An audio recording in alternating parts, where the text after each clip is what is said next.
Hey guys, and welcome back to another episode of Jermaine Morgan TV. In today's episode, I'm going to talk about what bass I'd recommend, so stay tuned.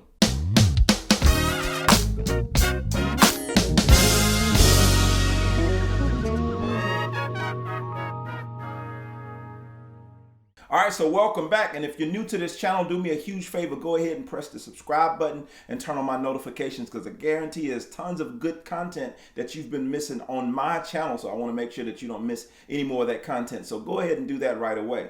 Also, if you're new to this channel, you probably haven't seen the video that I put out, Why Squire Bass. In that video, I pretty much explained why I purchased a few years ago. This was about 3-4 years ago. And in that video, I was pretty much addressing why I purchased a Squire bass. Most people have become accustomed to seeing me playing my Warrior basses. And so when I put a Squire in the mix, everybody was like, wait a minute, why are you playing the Squire bass as opposed to your Warrior basses and that kind of thing? So I wanted to put up a video and just kind of explain why I chose to purchase the Squire bass. So I mentioned that because I'm constantly being asked, especially in that video, recommendations for basses. I get the 4, 5, 6 string question a lot. So I wanted to use this video to address that and also address why you might be missing out if you're just only looking at it one way. So check it out. So we'll start with the 4 string.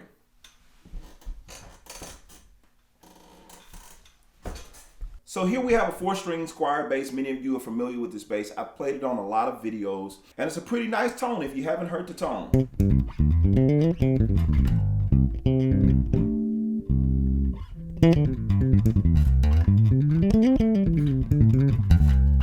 So, I mean, I play this bass for a lot of different things. I've used it in recordings. The bass is only about $200 at most. Now, the thing about this bass, it is active. People think I changed the pickups. They think I changed the preamp or something like that. I didn't do anything to this bass. The only thing I do is change the strings from time to time on the bass. But for the most part, this bass is pretty standard. You can get it straight from the music store and get this exact same model. I didn't do any modifications to it at all. I went into the music store, I played it. It had a great feel to it. It had a great tone to it. And that's really all I needed. It's lightweight. It's definitely a short scale bass. That's not necessarily my favorite, but for this particular bass and what I liked about it in the music store that day, I liked it. It felt good. And since then, I haven't been disappointed in my purchase. Again, this bass was under 200 bucks and I'm still satisfied with it almost, what, 4 or 5 years later? I don't even know how long it's been at this point, but I think it's been about 4 years that I had this bass. I played it on several recordings. Never had a complaint about the bass, and I don't have a complaint about the bass. You know, I pretty much get what I want out of the bass, whether it's thumping or, you know, finger tone. And there's, you know, this is just one setting. There's so many different settings that I can go through with this bass, as well as the other 2 that I'll mention in this video, but I can get pretty much what I want to out of this bass. All right, so next up, most of you guys know this is my signature Warrior 5-string Isabella.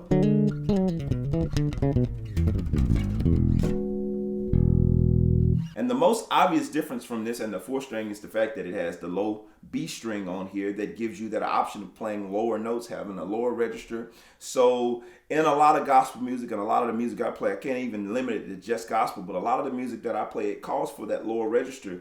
As well as it being 24 fret, I have access to that high G. And of course, with this bass, this has more of a custom, because it's a custom build, it has more of a custom preamp. So the tone options are slightly different and a little bit more, to me, a little bit more responsive than the Squire bass. I'm not saying that it's better, but it is more responsive in certain areas. And it has the boost for the preamp, for the mid-range and that kind of thing. So I am able to dig in and get a little bit more mids.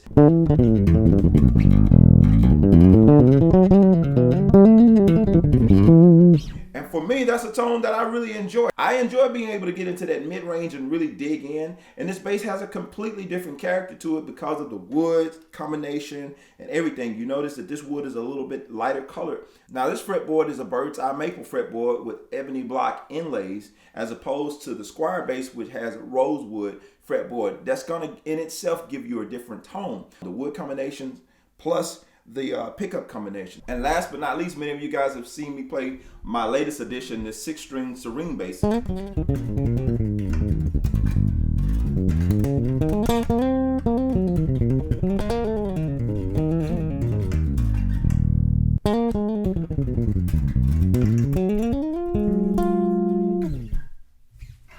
Now, as an artist, I really enjoy this bass because it offers me this extended range as far as the C string and the low B string as opposed to just the 4 string. Now, there's nothing wrong with having just the 4 string, but me personally, for what I like, I'm able to get more melodic with this bass in a higher register, play a little bit different type chords. Some of you guys may be like, man, you could do that on a guitar, but me personally, I like doing it on bass.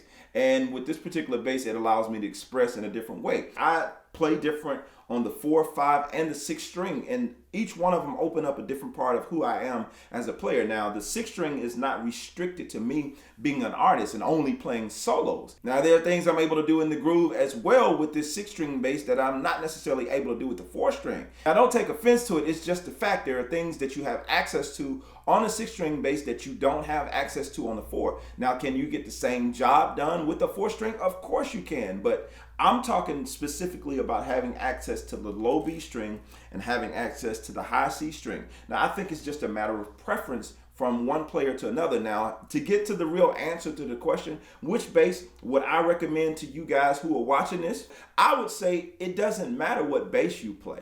And I think that's an argument that we spend too much time on as musicians, especially as bass players, thinking that you have to play a 4, you have to play a 5, 6. Some guys play up to 12 strings. I'm not the judge of that. I don't need 12 strings. I don't need 7 strings. But for me, if I decided to play a 7-string bass, hey, I'm going to play a 7-string bass. And as long as I'm on that gig doing exactly what I'm supposed to do, and that's the thing, knowing what you're going to do, knowing what you're being paid for. But at the same time, you have to be mindful on the gigs that you play on if there is a requirement of what you need to play. Now, some producers in studio settings and even on certain gigs, some gigs require certain styles, certain types of basses. And it might be more profitable for you to own like a Fender style or a Squier style for a 5-string bass just for the sake of the gig, because the look of that particular gig or the sound of that particular gig might not want that boutique type sound. And for the most part, there is a difference in the sounds. You can clearly, as I play all 3 basses, you can clearly hear the difference in the tone of each bass. So there is a different type of sound, and some engineers, some producers, some music directors prefer certain different sounds of the basses. And that all matters the musical situation that you're in. But if you're not in a musical situation that determines that for you, you have free range to do whatever you want to do as it pertains to playing what you want to play. Now, for me, for most of my situations that I play out, I'll use my Warrior 5-string bass because I can get a plethora of tones from any of these basses. But to me, this is kind of middle of the road in terms of being the 5-string, in terms of having a really standard sound that you would hear on almost any recording. So I can kind of get that Fender-ish type tone, not necessarily a Fender, but I can get a tone that people are happy with and they don't complain about. And my bass is 5-string, so it doesn't look like I'm gonna come in there and solo all over the gig, because you do run into that from time to time. People can look at your bass, especially if they don't know you. They can look at your instrument and judge you by your instrument, and that can be good or that can be bad, because sometimes you walk in with a bass like this, people are expecting you to be able to solo, and if you can't solo and you have a bass like this and you're walking in a gig, you might be setting yourself up for failure. Now, that's not to say that you shouldn't buy a bass like this, but you need to be informed when you do purchase certain instruments. There are certain expectations that might come as a result of you playing a certain instrument, or as a result of you having a type of instrument that you have, that might determine if somebody takes you serious as a player or not. Oh, you don't own a Fender, or you must not be a real bass player. That kind of stuff. As bass players, we run into that from time to time, but at the end of the day, don't let your purchase be based off of what somebody else thinks or somebody else's opinion of what you should play. Let it ultimately come down to what you enjoy, what you love, because that's the thing that's going to keep you on the instrument. That's the thing that's going to keep you motivated. That's the thing that's going to keep you wanting to practice more and that kind of thing. Having an instrument that inspires you. All right, so if you made it this far in the video, you guys know on the last few weeks, I've been doing the giveaways of the strings. So congratulations for watching this far. So I'm doing this giveaway this week. All you have to do to be entered to win, this is sponsored by SIT Strings. Simply comment and let me know where you're watching from. Just let me know the state, the country, or whatever you're watching from, and put it in the comments, and I'll pick a winner on the next video. So check back in about a week to see if you won. And the other thing I want to give you guys, because I mentioned this on last week, I can't give everybody free strings, but what I can give you is access to 2 free bass licks. So be sure to look in the description or check this box at the end of the video so that you can get access to these free bass licks. They're not found anywhere else online, but these things will definitely add so much more to your playing and give you something to work with. And if you're not subscribed to my monthly membership lessons, you're probably missing out. So be sure to head over to JermaineMorgan.net to find out more about how to do that. And I will see you guys on the next video. I'm out. Peace.